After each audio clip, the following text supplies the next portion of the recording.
By the early 1970s, the American home had reached a quiet peak, not the kind shown in magazines or television ads, but the ordinary kind, split-level houses on calm streets, driveways with one car parked slightly crooked, curtains half open in the late afternoon light.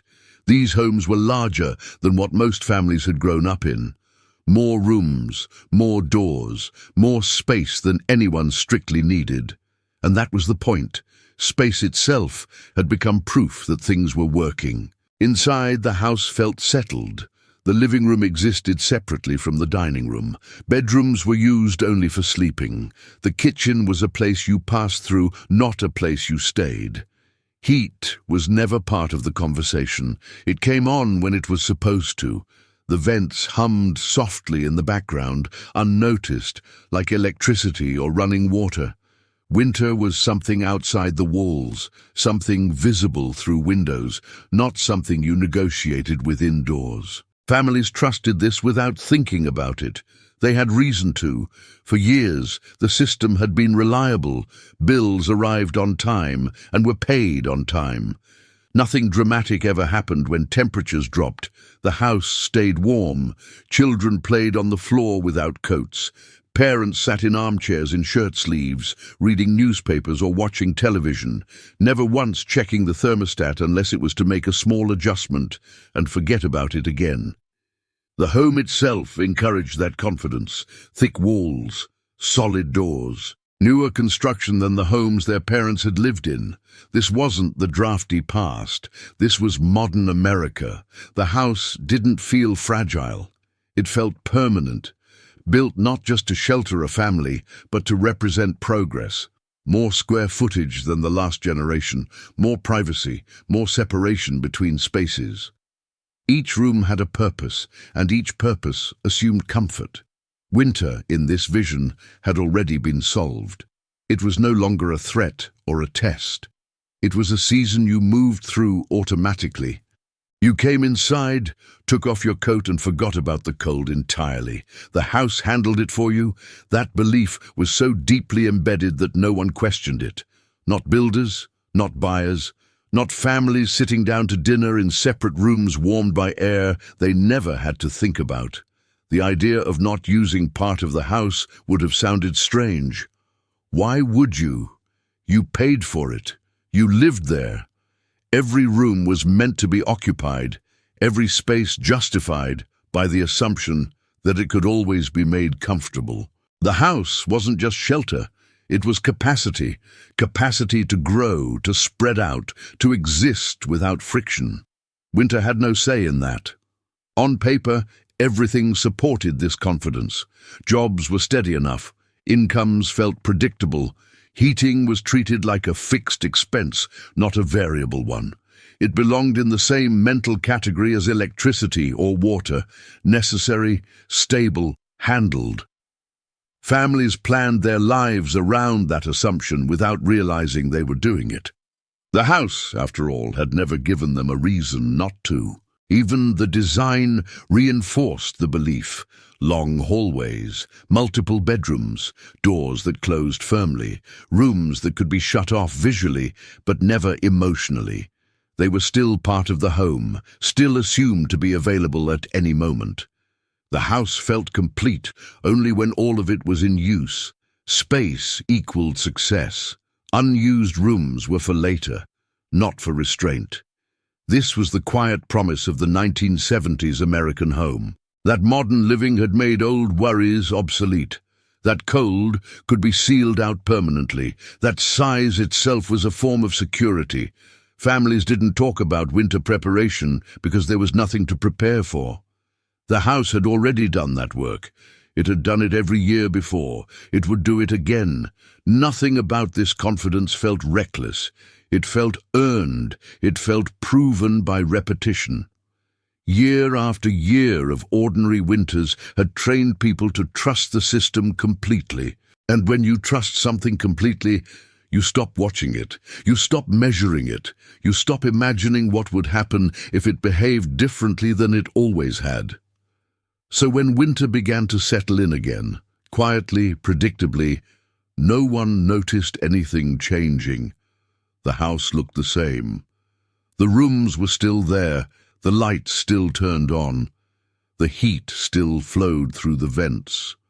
On the surface, everything was working exactly as it should. That was the moment before the math changed. The winter did not arrive suddenly. There was no storm that forced people inside or headlines that warned something was coming. The cold settled in the way it always had, gradually, almost politely. Mornings took a little longer to warm up. Evenings felt heavier. Jackets stayed on for a few extra minutes after coming inside, not because the house was cold, but because it no longer felt instantly warm. At first, nothing seemed wrong.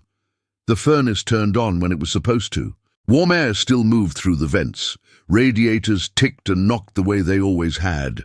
From the outside, the system was functioning. Inside, though, something had shifted just enough to be noticed. The heat didn't linger the way it used to. Rooms cooled faster. Corners of the house felt less forgiving, especially the ones farthest from the main living space. Families responded the same way across thousands of homes, without discussing it or even recognizing it as a decision.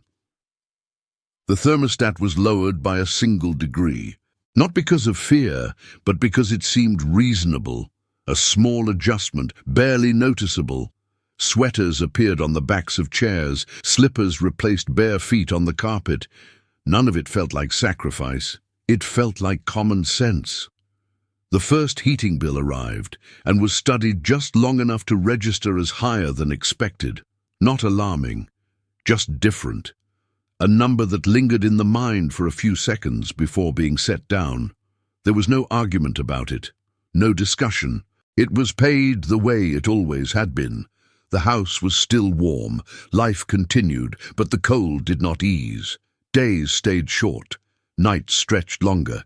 The furnace ran more often, and when it did, it sounded slightly more tired. Not broken, just busy.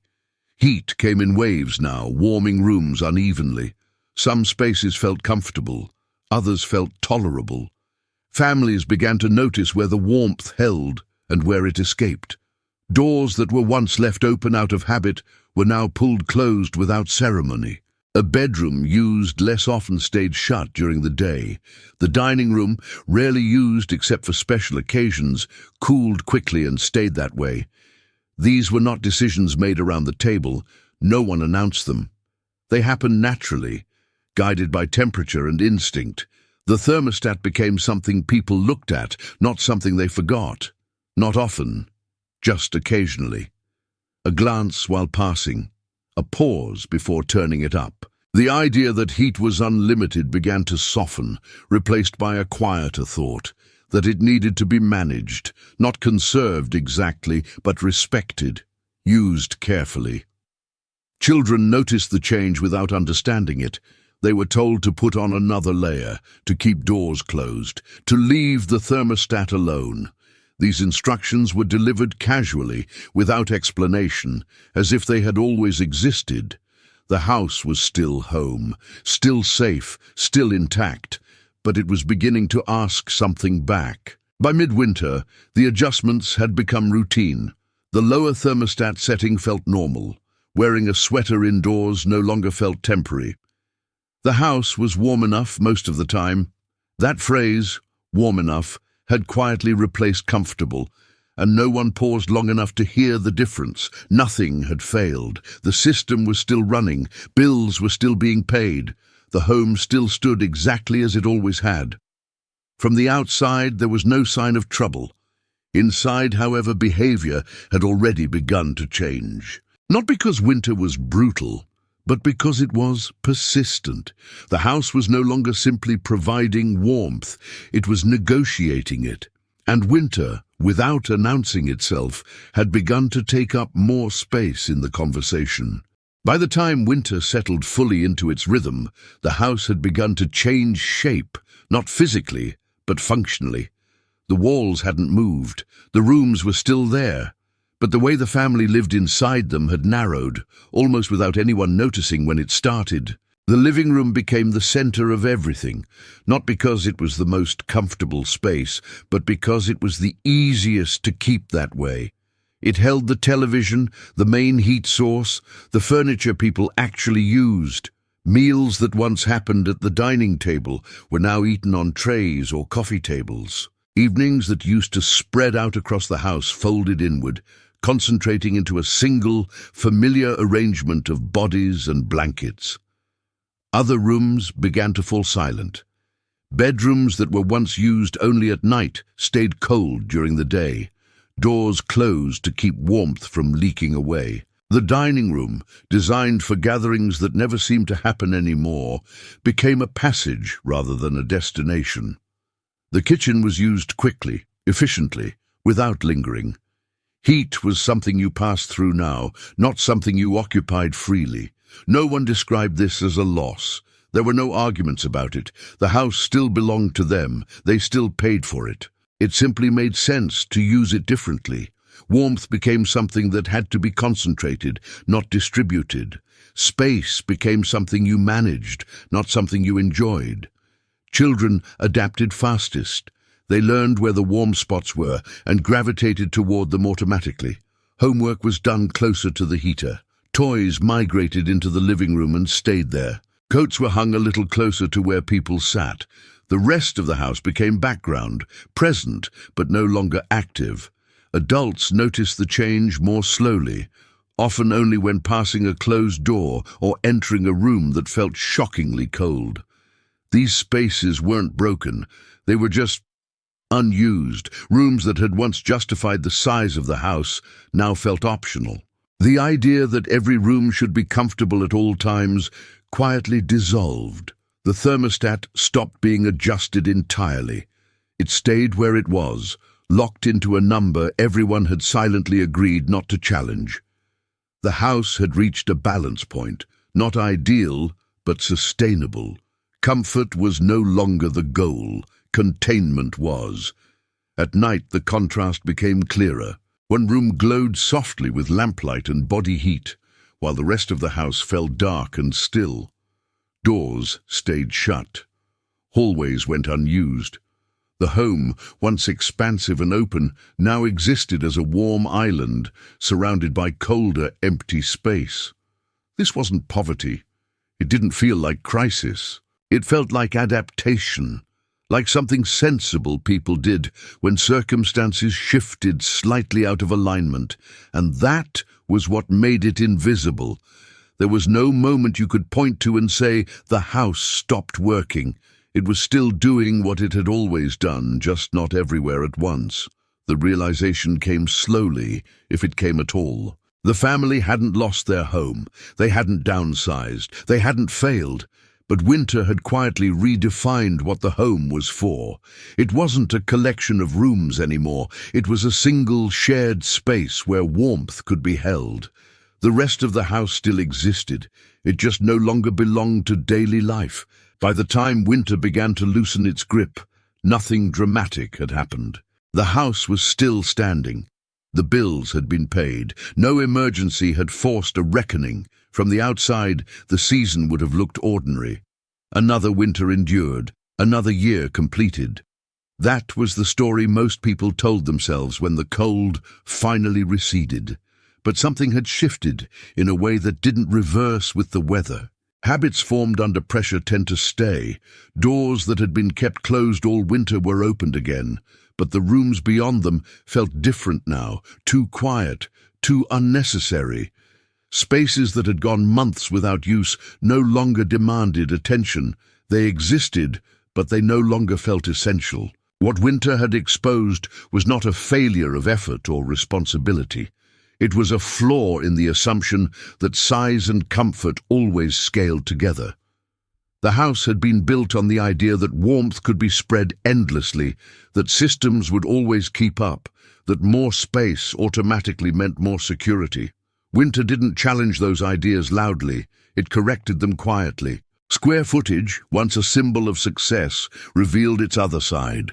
Each additional room was another space to heat, another volume of air that had to be paid for. The house hadn't become smaller, but it had become heavier. More to maintain, more to justify, more to manage when conditions were no longer ideal. No one talked about this openly. In the 1970s, there was no language for it. Families didn't frame the experience as loss or exposure. They called it being sensible. They called it getting through the winter. They assumed it was temporary, a strange season that wouldn't repeat itself in the same way. Neighbors were doing the same thing behind their own closed doors, but no one compared notes, and yet something fundamental had been learned. Not about heating systems or fuel costs, but about limits, about the difference between owning space and being able to live in it. Winter had acted as a stress test, quietly separating what was necessary from what was excess. When spring arrived, the house returned to normal on the surface. Coats were put away, doors stayed open longer, the cold retreated to memory. But the understanding remained, even if it was never spoken aloud. Comfort was not guaranteed, size was not protection, and the house, for all its rooms and walls, was only as livable as the conditions allowed. That winter did not take the American home away. It simply taught families how little of it they could afford to live in. And the house, unchanged in structure, was never quite the same again.